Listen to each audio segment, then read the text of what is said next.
Muchas gracias, buenas tardes. Agradecido a los organizadores. Yo les voy a hablar en la siguiente media hora o menos de una historia que ustedes conocen, cuyos resultados estamos viviendo hoy día y que son objeto de diversas interpretaciones. Para eso voy a acudir a el libro que presenté el año pasado, que se llama Las dos Américas, dictadura y democracia. Este es el panorama actual de la región. Como el libro del año pasado abarcaba además al Ecuador, que ya está de salida de este proceso. ¿Por qué yo digo que hay dos Américas?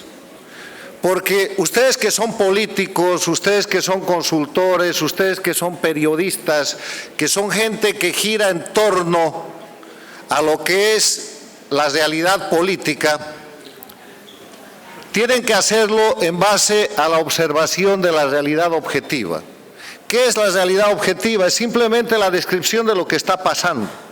Y lo que está pasando en las Américas, no de ahora, sino de hace rato, es que el siglo XXI ha servido para implantar un sistema de organización transnacional que sostiene dictaduras que hoy día son 4 y que no han nacido ayer. No es cierto que Nicaragua sea dictadura desde la última masacre, no es cierto que Venezuela sea dictadura desde la generación de la crisis humanitaria o desde que han empezado los venezolanos a salir masivamente, no es cierto que Bolivia esté por ser dictadura, no es cierto que en este tema la participación de Cuba sea una participación colateral.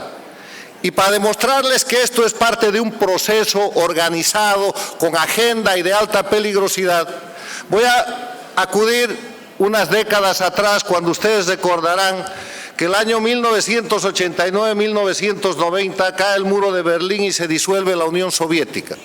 Cuando eso sucede, se proclama el triunfo del capitalismo, y con el triunfo del capitalismo se pasa del bipolarismo de la Guerra Fría, de la bipolaridad, al unipolarismo de los Estados Unidos.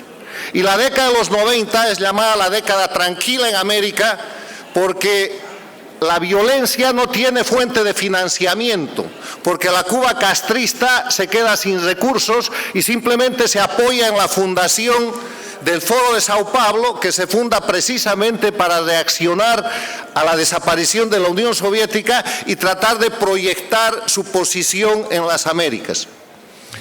En la década de los 90, la Cuba castrista, la única dictadura en las Américas, era un gobierno en extinción.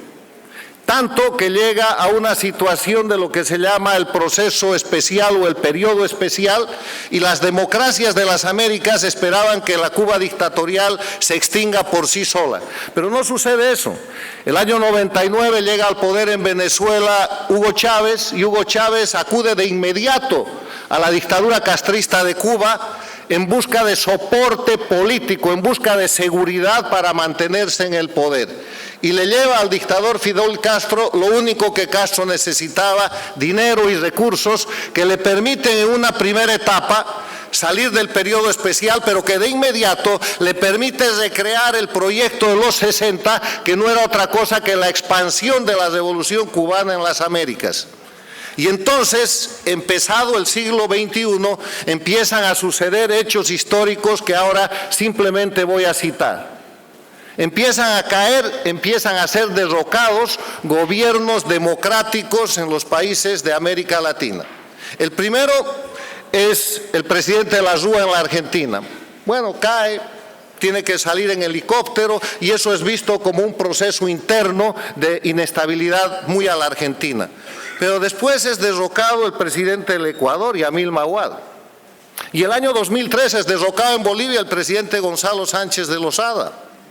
Y después es derrocado en el Ecuador el presidente Gutiérrez, 4 derrocamientos en menos de 4 años. Pero después viene algo muy interesante que está poco estudiado y que pido que ustedes le presten atención. En la Organización de Estados Americanos había sido elegido secretario general el expresidente de Costa Rica, Miguel Ángel Rodríguez. Y el presidente Miguel Ángel Rodríguez es acusado de un supuesto caso de corrupción en su país.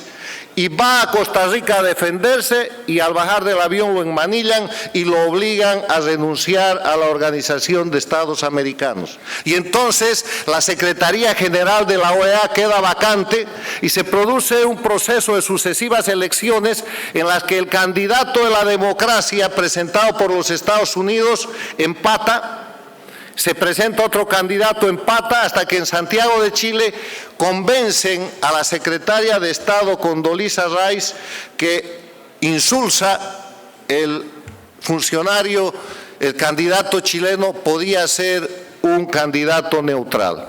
Y era el candidato del proyecto que ya estaba en marcha, de esa alianza entre Castro y Chávez, que empezó presentándose como Movimiento ALBA, después se llamó Movimiento Bolivariano, después se llamó Socialismo del Siglo XXI y hoy día simplemente se denomina castrochavismo. Eso es lo que estamos viviendo y no es de hoy día, es desde que Chávez llega al poder y corre a darle dinero a la dictadura castrista que de otra forma estaría extinta, estaría acabada. Lo que estamos viviendo en el siglo XXI no es otra cosa que el proceso de fortalecimiento, ampliación y expansión de la dictadura castrista de Cuba, con el dinero venezolano y con las técnicas de populismo, campañas electorales y todo lo que aquí ya se ha descrito para tomar el poder, primero democráticamente, pero después de hechos violentos, primero por elecciones, después convertir los procesos electorales en instrumentos de manipulación y de fraude sucesivo, apoderarse de los países, cambiar las legislaciones, cambiar las constituciones políticas, establecer un sistema de leyes infames, apoderarse de todo el poder del Estado y concentrar el poder ejecutivo, legislativo, judicial, electoral, simular democracia con careta de democracia y alimentar con los recursos venezolanos y del crimen organizado del narcotráfico votos para sostenerse en el ámbito internacional.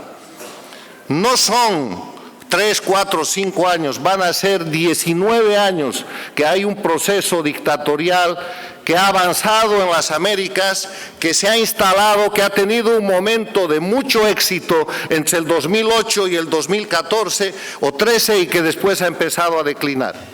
Ese proceso fue liderado en principio por Hugo Chávez, porque Hugo Chávez, que además de tener condiciones de liderazgo, tenía condiciones de gran comunicador, sabía que el que ponía la plata era el que mandaba. Y mientras Chávez estaba vivo, él era el que lideraba el proceso y viajaba por todas las Américas, reclutando, financiando, interviniendo, soportando regímenes, estableciendo la base para estas dictaduras. Y su socio Fidel Castro fue convertido en el oráculo de La Habana. Recuerden ustedes, la primera década de este siglo, todos los gobiernos, gobernantes, presidentes migraban, avanzaban y visitaban la Cuba que antes era indeseable para saludar a Fidel Castro, que se había convertido en una especie de oráculo. Pero después sobreviene un hecho histórico que en algún momento tendrá que ser objeto de mayor investigación. Y es que Chávez se muere. Y en el momento que sucede Chávez, que muere Chávez, sucede una disputa interna dentro del poder político de Venezuela. Y la disputa es entre el chavismo venezolano y el castrismo venezolano. El candidato para la sucesión de Chávez del chavismo venezolano era Diosdado Cabello. Y el candidato para la sucesión de Chávez del castrismo venezolano era Nicolás Maduro. Y gana Nicolás Maduro, y de esa manera, poniendo de gobernante en Venezuela a Nicolás Maduro, Cuba, la dueña de este proyecto, se empodera y se apodera de todo el proyecto, y ese es el momento en que el liderazgo de Cuba en las Américas pasa a ser definitivo. Muerto Chávez, Castro y Cuba lideran, se expanden, se asientan y sobreviene un hecho muy interesante y muy importante en el que los Estados Unidos tienen mucho que ver. y es la Cumbre de las Américas de Panamá, a la que asiste Raúl Castro sin ser parte de la Organización de Estados Americanos, sin aceptar volver a la Organización de Estados Americanos, y asiste el presidente de los Estados Unidos, y ahí se produce un encuentro que después mostraría un resultado de la reapertura de relaciones entre la democracia más importante del mundo y la dictadura más antigua de las Américas, entre Estados Unidos y Cuba, con la visita del presidente Obama a Cuba. Ese es el momento de mayor éxito de este proceso dictatorial, porque ese es el momento en el que la Cuba castrista se convierte en el centro de liderazgo de América Latina. Y por un tiempo trabaja el eje Washington-La Habana, que después fracasa. Pero como los crímenes no son perfectos, empiezan a haber problemas económicos que también se han descrito aquí, empiezan los pueblos a levantarse y las dictaduras empiezan a perder la influencia porque hay países que rescatan su democracia. La Argentina, gracias a un proceso de defensa de la libertad de prensa y a un par de jueces federales imparciales, frena al kirchnerismo, produce elecciones independientes y llega Macri al poder, y estamos viendo el resultado de lo que es la develación de un gobierno de crimen organizado que fue el gobierno de los Kirchner. En el Brasil, gracias a jueces imparciales, gracias a que funciona la división e independencia de poderes, el juez Moro, se abre el caso Lava Jato, se produce el impeachment contra Dilma Rousseff y estamos viendo el resultado de esa situación con un proceso de recuperación de la democracia. Se caen los commodities, se caen los precios internacionales del petróleo, que son reemplazados por mayor actividad criminal de parte de estos regímenes dictatoriales, sobre todo con materia del narcotráfico, pero se empieza a producir un debilitamiento hasta que sucede otro hecho histórico importante. Llega al gobierno en los Estados Unidos el presidente Trump y a los pocos meses de tomar el poder cambia la política exterior de Estados Unidos respecto a América Latina, y lo hace aquí en Miami, en el Teatro Artime, cuando dice: Cuba tiene que respetar los derechos humanos, Cuba tiene que respetar los derechos de sus ciudadanos, Estados Unidos no va a continuar con la política que tenemos hasta ahora y vamos a exigir que Cuba respete las obligaciones internacionales. Ese proceso de cambio de la política exterior de Estados Unidos tarda casi un año en implementarse, y ustedes ven los resultados en las acciones concretas que el gobierno americano, a través de la Secretaría de Estado, a través de la Secretaría del Tesoro, a través de decisiones ejecutivas, empieza a tomar, por ejemplo, respecto a la dictadura de Venezuela de Nicolás Maduro. Ese es un apretado resumen de una historia muy larga que trata de presentarles a ustedes el hecho de que este proceso dictatorial no es una improvisación, no es un accidente. Lo que está pasando en Venezuela, lo que está pasando en Nicaragua, lo que está pasando en Bolivia, lo que está terminando de pasar en el Ecuador, que está saliendo del proceso dictatorial, tratando de recuperar la división e independencia de poderes a través del presidente Lenín Moreno, que pese a haber sido el delfín del dictador Correa, está saliendo del proceso dictatorial porque el pueblo ecuatoriano así lo exige, reconociendo libertad de prensa, devolviendo independencia de poderes, renovando después de la consulta popular y el referéndum al Poder Judicial, que era el instrumento de represión política en el Ecuador, como lo es en Venezuela, como lo es en Venezuela, como lo es en Bolivia, como lo es en Nicaragua. Vuelvo al punto. Las dictaduras del siglo XXI, dictaduras del castrochavismo, son un proceso que lleva en ejercicio desde la llegada de Chávez al poder y su alianza con Fidel Castro. Y el líder de este proceso dictatorial es Cuba. No se equivoquen, ustedes todos tienen conocimientos estratégicos, unos asesoran, los otros hacen política, los otros son candidatos, los otros son periodistas. Y en estrategia, la estrategia solamente no perdona un pecado, en estrategia hay solo un error que no se puede cometer, y es la identificación del adversario. América Latina y el mundo no puede creer que en Venezuela está confrontando a Maduro, no puede creer que en Bolivia está confrontando al cocalero Evo Morales, no puede creer que en Nicaragua está confrontando al ex guerrillero Ortega. El cerebro de esta organización se llama Cuba, y lo que ustedes están viendo pasar en Venezuela ha sucedido hace 50 años o más en Cuba. El único tema es que no había internet, no había este tipo de instrumentos para que los fusilamientos de los Castro, las migraciones y las penurias de los cubanos sean vistas en tiempo real y sean denunciadas. Lo que está sufriendo hoy día el pueblo venezolano, lo que está sufriendo el pueblo nicaragüense, lo que está pasando en Bolivia, porque en Bolivia hay crímenes. La semana pasada Evo Morales ha cometido la 21ª masacre de su administración, ha matado 2 cocaleros en Los Yungas y hace 6 semanas mató un estudiante en la Universidad del Alto en La Paz. Pero mientras no sean más este tipo de víctimas, entonces la comunidad internacional no se va a ocupar. Nicaragua era una taza de leche y Nicaragua estaba todo bien para todos los latinoamericanos y el mundo, hasta que Ortega empezó a matar y casi llega a 400 muertos. Pero las dictaduras están y existen, y están digitadas, organizadas y lideradas por Cuba, y forman un cuerpo organizado, un grupo dictatorial que se asiste a sí mismo. Ayer en las Naciones Unidas ha habido una iniciativa en el Consejo de Seguridad de parte de los Estados Unidos. ¿Quiénes se han opuesto? China, Rusia y Bolivia, que es miembro no permanente del Consejo de Seguridad.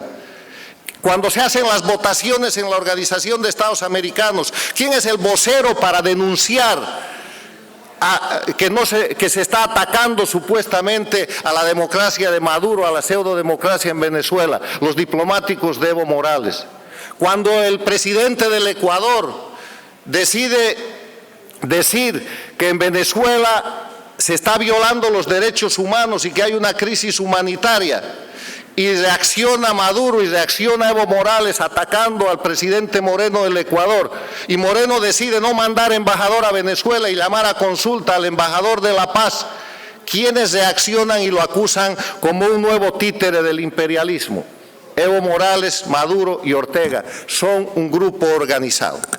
Y voy a eso, ahora que hemos descrito el proceso y que espero que podamos mirar el problema de las dictaduras como un problema regional, como un problema de conjunto, no como un tema individual de Cuba y Rosa María por aquí, o de Maduro y los defensores de la democracia y el Tribunal Supremo de Justicia en el exilio por allá, o de Ortega y los muchachos que están siendo masacrados y torturados en Nicaragua, o de Bolivia y las plataformas que defienden el mandato del referéndum del año 2016, sino como un tema de conjunto, porque estamos enfrentando a un enemigo poderoso, estamos enfrentando a una dictadura que tiene casi 60 años de experiencia y que la aplica en Venezuela y que la aplica en Nicaragua y que la está aplicando en Bolivia y que la aplica en la región para desestabilizar los gobiernos democráticos.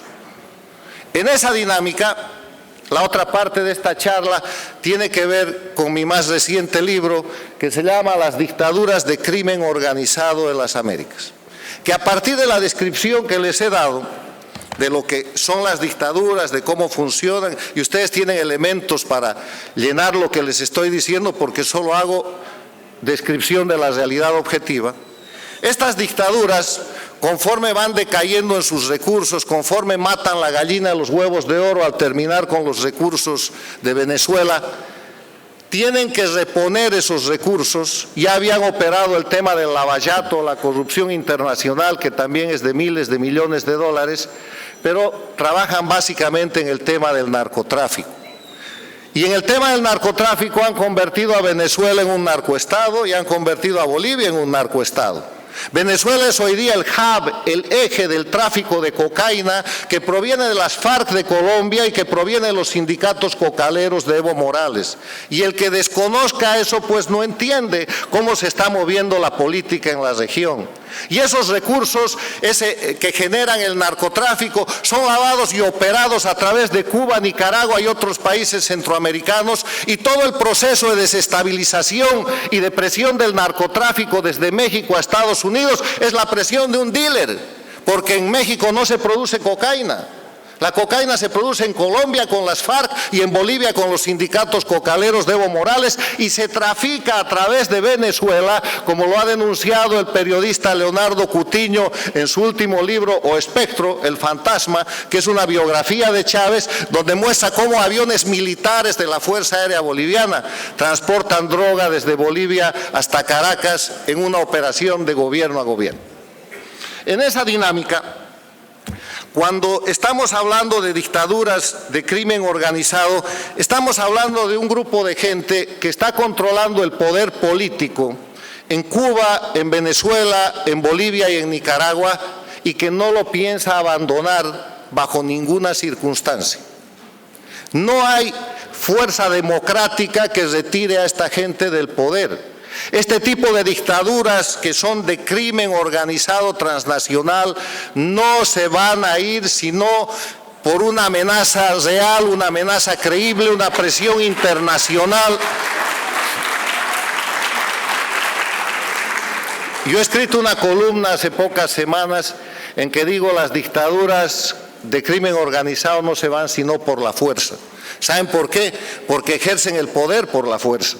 Estos gobiernos son gobiernos de facto, no tienen nada que ver con la democracia, son gobiernos que todos los días están cometiendo crímenes, asesinan, apresan, torturan, matan, extorsionan, trafican, practican el terrorismo de Estado. Miren ustedes la prensa de cualquiera de estos países y van a ver delitos de acción continuada y periódica todos los días. Por eso es que son dictaduras que no estamos hablando de política, y ese es el otro punto en el que quiero incidir.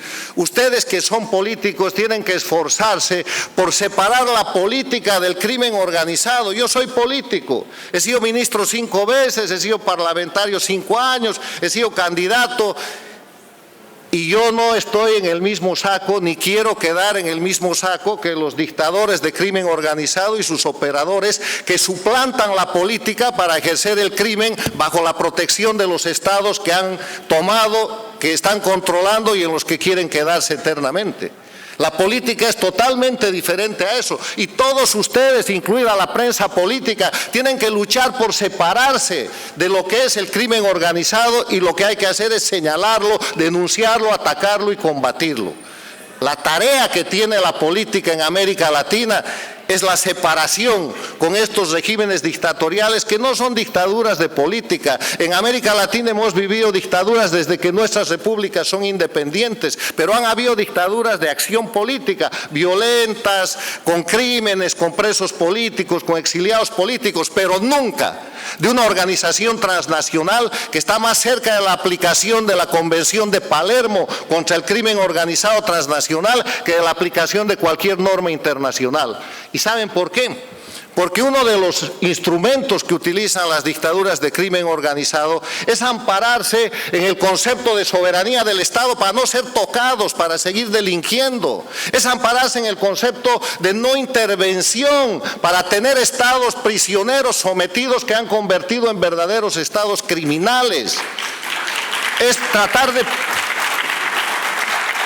Lo que las dictaduras de Cuba, Venezuela, Nicaragua y Bolivia hacen en conjunto es utilizar la condición de sujetos del derecho internacional de esos países para proteger los crímenes y para mantenerse en impunidad. Por eso la comunidad internacional tiene dificultad en avanzar. Y aquí otro tema. Estas dictaduras están en decadencia, están en caída, pero no están derrotadas. Y son como los monstruos, como las bestias heridas. Cuanto más débiles están, son más peligrosas. Y hace unas semanas se ha producido, si mal no recuerdo, la primera semana de julio en La Habana, Cuba, la reunión del Foro de Sao Paulo. Y si ustedes leen las conclusiones del Foro de Sao Paulo, pero si además ven lo que ha pasado después de eso, van a entender que lo que las dictaduras del castrochavismo de Cuba, Venezuela, Nicaragua y Bolivia han puesto en marcha es un proceso de agresión a las democracias de las Américas. No se están defendiendo, están en un proceso de ataque, están en un proceso de desestabilizar las democracias y tienen mucho dinero y tienen mucha capacidad operativa. Y en esa dinámica está amenazado el gobierno de la Argentina, está amenazado el gobierno del Brasil, está amenazado el gobierno de Chile, está amenazado el gobierno del Perú, está amenazada el retorno a la democracia del Ecuador y está amenazado el gobierno de Colombia que acaba de establecerse. Hay que ver a las dictaduras del castrochavismo no solamente como un proceso en extinción, sino como un proceso de agresión hacia las democracias. Y si quieren ustedes ejemplos, vean cómo operan las embajadas de Cuba, de Venezuela y de Bolivia en los países democráticos. Vean a qué están dedicadas, vean las notas de prensa que difunden y vean la cantidad de plata y de recursos que se manejan en cada país para que sectores supuestamente sociales o políticos reaccionen violentamente contra los gobiernos democráticos y empiecen a crearles problemas y empiecen a crearles ingobernabilidad, que es así como empezó el derrocamiento de la Rúa, de Mahuad, de Sánchez de Lozada y de Gutiérrez. Va a venir un nuevo proceso y estamos en un nuevo proceso de desestabilización que es mi obligación advertir para que ustedes, los políticos, los gobernantes, los periodistas y los estrategas de los países con democracia entiendan que cualquiera de sus países puede ser el próximo. Nadie está libre. Los venezolanos decían en Venezuela no va a pasar porque Venezuela no es Cuba. Los bolivianos todavía dicen en Bolivia no va a pasar porque Bolivia no es Venezuela, ya se han olvidado de Cuba. Los nicaragüenses están con el mismo verso. ¿Quién es el próximo de los países democráticos que están aquí sentados? ¿Algún país del Caribe? ¿Algún país de Centroamérica? Tal vez El Salvador, tal vez Guatemala, tal vez Honduras. Pero les puedo asegurar que en la agenda criminal del castrochavismo sí hay próximo. Y hay próximos porque esa es la manera operativa que ellos tienen, porque no estamos haciendo política, estamos bajo una amenaza que tiene 19 años de éxito en la construcción y sostenimiento de dictaduras con una experiencia de 60 años en Cuba. Termino toda esta descripción y análisis estratégico simplemente diciendo algo que ustedes se estarán preguntando: ¿qué hacer en este escenario? Si ustedes aceptan el análisis o por lo menos están dispuestos a considerarlo y ven de nuevo la realidad objetiva, una Cuba que está simulando un cambio constitucional. ¿Cómo va a haber constitución en dictadura donde no hay expresión de libertad ni de voluntad popular? No hay libertad de prensa, hay presos políticos, hay perseguidos políticos y hay casi 5 millones de cubanos en el exilio, sin contar las nuevas generaciones. Entonces están creando un proceso de simulación y ahí vamos a ver muchos países cómplices, muchos gobiernos cómplices, como el nuevo gobierno de España, que ha pasado esa posición a simpatizar con un proceso que parece de apertura. En Venezuela estamos viviendo lo que acaba de presentar la periodista Chirinos. Eso es crimen todos los días y violación de los derechos humanos todos los días. En Nicaragua, la cifra de muertos y además la expulsión de los órganos de derechos humanos que estaban ahí para tratar por lo menos de dar un poco de información. Y en Bolivia es la aplicación demorada de todas estas agendas en las cuales va a haber muy pronto un choque porque el pueblo está resistiendo y la dictadura va a responder con violencia. ¿Qué hacer frente a esto? Primero, reconocer que hay dictaduras y que esto es un grupo organizado.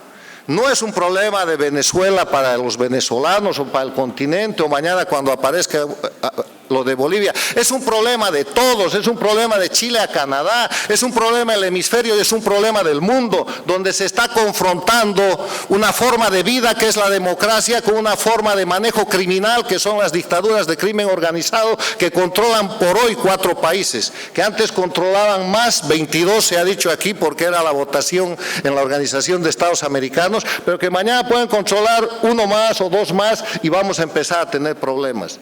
Lo segundo que sugiero hacer es ponernos en la cabeza que cualquiera de los países hoy democráticos puede ser el próximo y mirar para adentro para ver qué condiciones se están generando en ese sentido y defenderse, porque defender la democracia es una obligación. Las democracias no pueden ser inermes, se tienen que defender con la fuerza de la ley y el Estado de Derecho.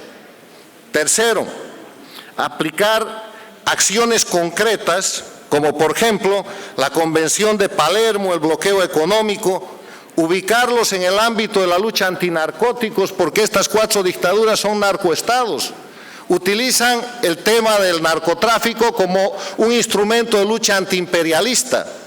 En las Naciones Unidas, el año 2016, Evo Morales dijo en su discurso que Estados Unidos y el imperialismo habían inventado la lucha contra el narcotráfico como un instrumento de opresión de los pueblos y actúan en consecuencia creando y sosteniendo narcoestados.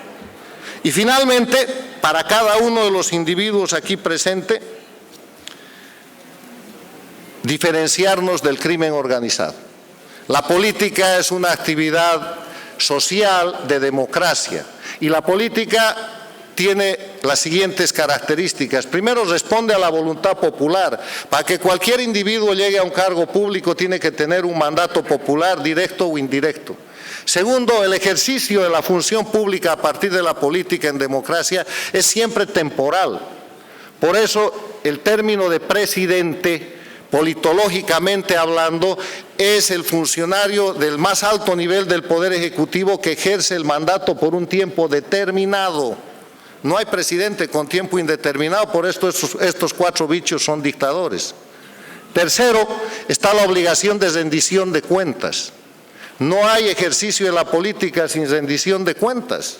Y en esa rendición de cuentas, está el elemento de la libertad de prensa. No se olviden, hay que diferenciar a la política y a los políticos y a las nuevas generaciones que vienen a hacer política en las Américas de lo que es el crimen organizado señalado en los gobiernos, en los regímenes de Cuba con Castro y Díaz-Canel, de Venezuela con Maduro y su grupo criminal, de Nicaragua con Ortega, su vicepresidente y esposa y su grupo de delincuentes, y de Bolivia con Evo Morales y el mismo tipo de gente que están oprimiendo nuestros países. Muchas gracias.